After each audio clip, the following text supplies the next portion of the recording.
Ассалаумағалейкум достар, сіздермен бірге Азамат TZ достар. Мен бүгін сіздерге телефонның өте керекті заттарын, керекті фишкаларын, құпияларын көрсететін боламын достар. Ол үшін настройкиге кіреміз. Біріншісі достар, хранилище дейтін жер бар. Настройкиде ол жерде память туралы информация тұрады. Кірген кезде бізде осы жерден мінекей басында менде памятьті көрсетіп қойған. 32 гигабайттан 385 гигабайт свободно менде доступны. Сонша гигабайт болсын. Мінекей достар, осы жерде астындағылар ашылады. Қараңыздар, данные кеша деп тұр. Бұл достар мүлдем керек жоқ, мусор жай ғана. Оны былай басып үстінен очистить кэш окей дегенді бассаңыздар болды. Бұл мүлдем керек жоқ нәрсе. Сосын достар, памятьтеріңіз сіздердің тазаланады. Бұл жерде әркімдікі әртүрлі болып тұрады. 1 гига, 2 гига тұруы да мүмкін. Сонша гигабайт тазаланылады достар. Сосын астында другие файлы деп тұр. Ол другие файлыды өкінішке орай тазалай алмаймыз. Бірақ достар, другие файлыда не сақталынатын сіздерге айтып өтейін. Ол жерде мысалға сіздер бір ойын, бір приложениені удалить ететін болсаңыздар, жай ғана главный экраннан былай удалить етсеңіздер, онда оның данные осы другие файлыда сохранить етіліп қалып кетеді. Және де достар, другие файлыда тек ондай нәрсе ғана емес, приложениелердің бір кішкене данныйлары, және де қалай айтсам болады, документтер, WhatsApp-тан келген сол сияқты zip файлдар сохранить етіледі достар. Оны тазалау достар өте оңай. Сіздерге тазалауды келесі видеода көрсетем, егер қаласаңыздар.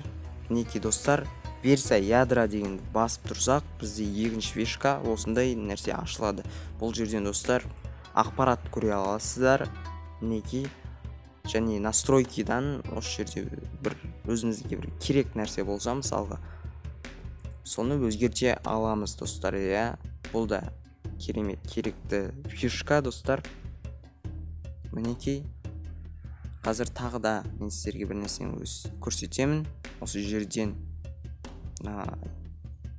Android, версия Android деп тұр. Осыны басамыз. Осы кезде бізге осындай эмблемалар шығады. Яғни достар, бұл Samsung-та да бар. Huawei-де білмеймін, бар ма жоқ па, ода да болу керек. Барлық Android телефондарында болуы керек осындай нәрсе. Бір сурет шығады. Достар, сосын осы жерден қазір версия MIUI дегенді бір 5-6 рет бассақ, біз разработчик боламыз. Және разработчик болған соң разрешенные настройки дегенді басып, для разработчиков деген бар. Осыны бассақ, достар, біз осындай настройкилер жинағына кіреміз. Бұл жерде достар өзімізге керек настройканы өзгертіп алсақ болады. Достар, бұл жерде біраз нәрсе бар негізі. Бұл достар, мысалы сіздер ойнайтын ойындарыңызға да байланысты, олардың қатуына байланысты, қатпауына байланысты деген сияқты достар.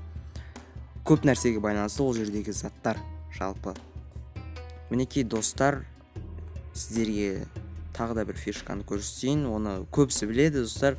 Фотоға кіреміз. Фотоға кірген кезде галереяға да, фотода, галереяда да, Google фотода корзина дейтін жер бар. Мына жерде 3 точканы бассақ, корзина деп шығады. Корзина көріп тұрғандарыңыздай осылай жазылады.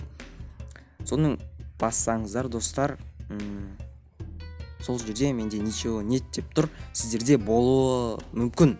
Яғни удалить етілген фотолар осы жерде болуы мүмкін. Оны тазалап тастайыңыздар.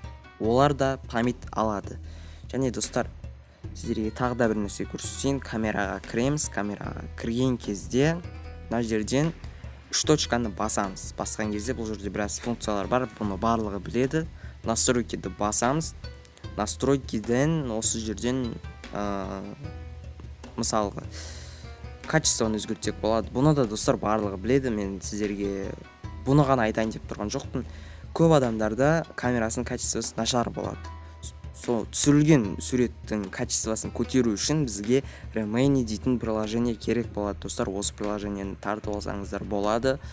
Play Market-тен тартып алсаңыздар болады достар. Бұл приложениені, бұл качествоны улучшить етеді. Яғни суреттің качествосын көтереді достар. Мен сіздерге оны көрсете алмаймын кіріп, өйткені достар, менде қазір интернет жоқ. Видео да соңына келіп қалды достар. Сіздерге ұнаса міндетті түрде лайк басып, міндетті түрде арнаға тіркелейік достар. Сіздермен бірге болған Азамат KZ. Сау болыңыздар, аман жүріңіздер.